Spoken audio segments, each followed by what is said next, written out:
TFNN. Headline News Update. Here's Tom O'Brien. Welcome, folks. We had the Dow Industrials finish all-time high of 79 at 23,515.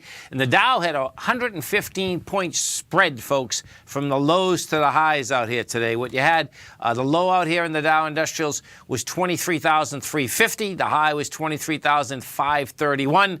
Closed out at a high of 23,515. We go into the NDX 100. That's where the action's going to be after the close out here today. You get a bunch of few large NDX stocks coming out, Apple being one of the biggest ones at 4:30 this afternoon. Starbucks will be coming out any minute. The Qs closed at 151.81. Bottom line is that this actually rejected lower price out here, but guess what? The way this is laying out, you got a nice little hanging man that say it wants lower price.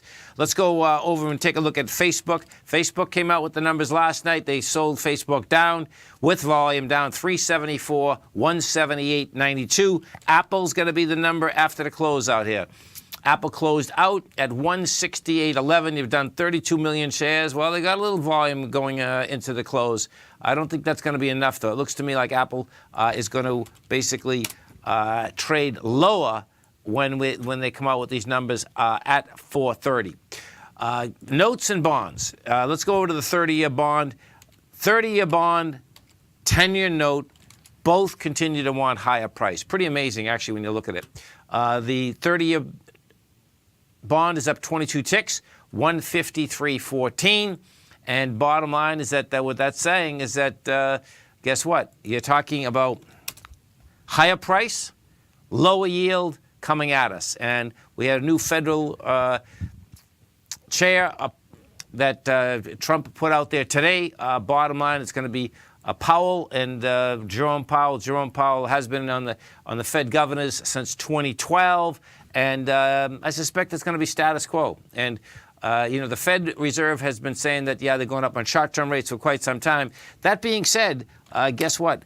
These rates are still one of the highest rates in the world. We're at 2.37 on the 10-year. And if you go over to Germany, it's 0.3%. Italy is 1.7. And you actually have Switzerland in a negative rate.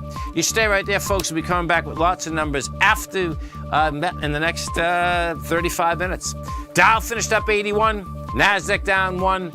S&P's up 3. Coming right back, folks.